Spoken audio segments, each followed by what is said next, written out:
Tree Gallery, and to our spring exhibition, whose title is Green and Fruitful, Wild and Wet, two different aspects of nature which are equally important for habitats and species, etc. And the elements of this theme are expressed in paintings by FIONA MILLAIS, sculpture by TREVOR Jennings, and also by Reece Ingram, ceramicists SOPHIE MacCARTHY and Judith Glover in this room, and also the beautiful willow work by LIZZIE FAREY, a Scottish willow artist. I hope you enjoy the exhibition.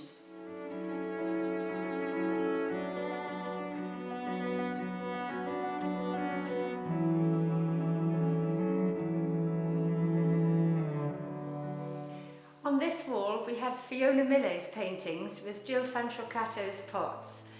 Fiona is the main painter in this exhibition, in this big room. She uses acrylics mainly on canvas and panels, and although her work is figurative, it's very much semi-abstract. She often underpaints, scrapes off, and gets a lovely depth in the work with on-painting again. The one on the left is Storm Warning, which is very relevant to this part of Cornwall where we get storms coming in from the Atlantic. And below Judith Kato's pots, she's rather an interesting potter, as she trained in painting at Chelsea College of Art and then did all her pottery training in Japan under the masters there. She loves using tiny creatures, grasshoppers, shrimps, creatures like that as her motifs. And this one, which is turned on the wheel, she dabs a little sharp metal instrument as it's turning round to create this pattern. So that's her chatterbowl with bird.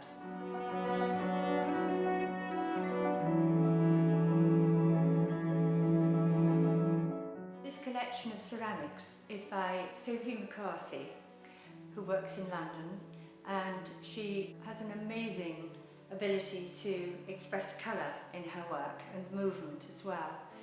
She's fascinated by falling leaves, by reflections, and her work is really very, very joyous and very finely thrown. Beautifully, beautifully made actually.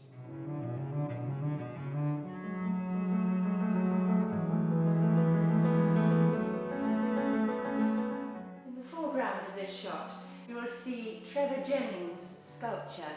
He uses metals, different metals, to create these beautifully balanced, very simple forms, and picks out focal points like the leaves, etc., with gold leaf.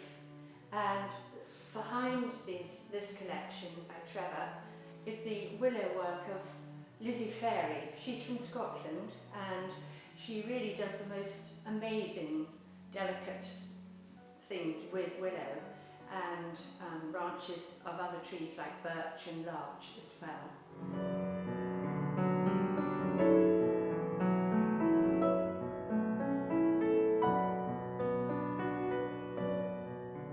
In this cabinet we display the jewellery of silversmith, goldsmith Guy Royal, who is a master craftsman.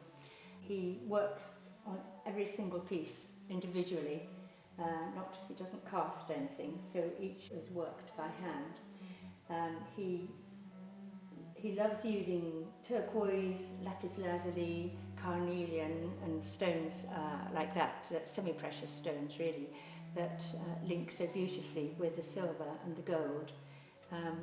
These are some of his brooches on the right and the bangles with bird motif on the left.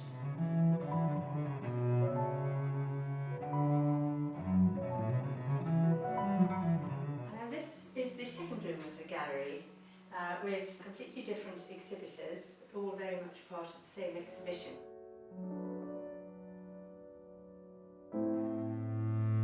On the left wall are the very delicate watercolours by Judith Glover, and she uses a stippling effect to get intensity into the pigment so that the colours really glow. She's very well known as an illustrator, but also as a painter. She has a wonderful garden herself, and so is very knowledgeable about flowers and plants. And you see the one at the bottom of the collection there, which is called Sounds of Spring. Those are hellebores, which she has painted very delicately.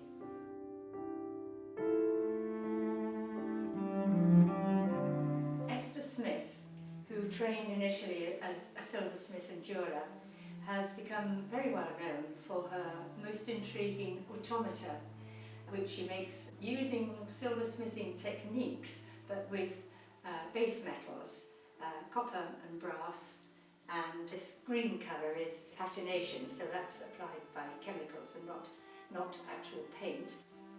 They need to be seen to move rather than static. So this girl on a swing, the whole tree moves with her as she swings.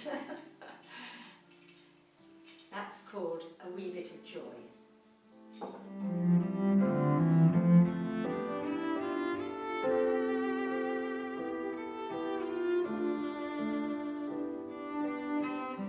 The display in this glass cabinet is by Kate Rhodes, who comes from Yorkshire. Lives in the countryside there, and for this particular exhibition we have her collection of rural-based motifs, really, in earrings and brooches and necklaces, so birds and leaves and flowers. She uses mixed metals. The blue is not enamel or paint, it's titanium. She superimposes motifs in front of the background, so through the cutout sections you see the background colour, which is quite an interesting way of working, really. One of our latest collections that has come in for this exhibition are these beautiful hand-woven rugs or throws by RHIAN. She lives in the Forest of Dean, and she went to Hereford College of Art and Design, and she's become very well known for her beautiful weaving. This one is a double throw or blanket, and this design she calls moss. She also does this in a small throw.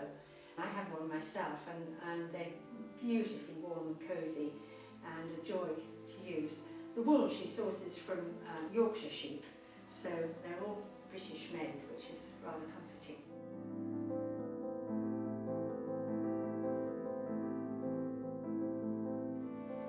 On this side of the room we have Jill Holland's delicate porcelain vases and cash pots, and on the glass shelves above, Judith Rowe's domestic pottery. She uses earthenware, and there's a very familiar bird decoration, which is very much her trademark. And below that there are these lovely colourful scarves, knitted scarves by ALISON DUPERNEX.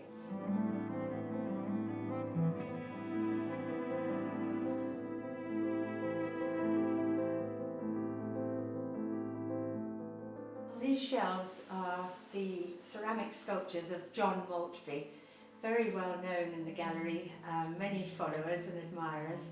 He has the most amazingly individual approach to his subjects, and always comes up with surprising imagery, beautifully decorated with incised decoration. These are some larger pieces by John Maltby, ancient kings and wise men, symbolised by the owl on top of the head of the bearded man, our favourite subjects, as also are angels in different guises. His etching into the clay, creating the pattern within the beards of the kings, is beautifully precisely drawn. It just makes for totally individual and very amusing pieces of work. These are all stoneware clay too, on metal bases.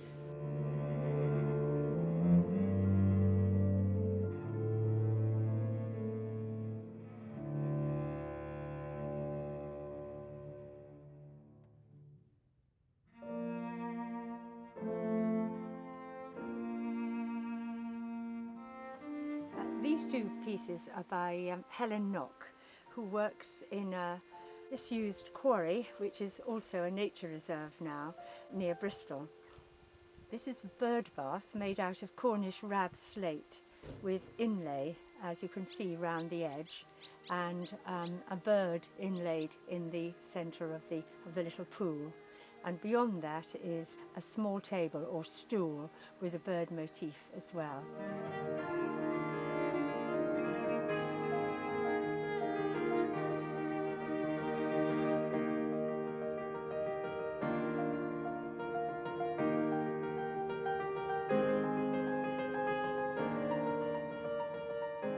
This monumental piece of Carrara marble has been carved beautifully into an owl, which he calls Ghost, by the sculptor Rhys Ingram. He's well known for his wonderful incised marks in both his wood sculpture and stone sculpture. And he also makes smaller clay pieces as well. Very often birds or animals are his main subjects.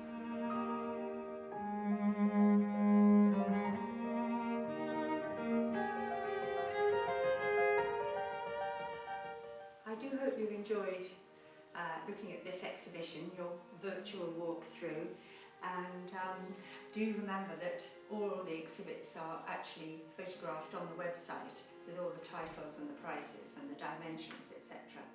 Thank you.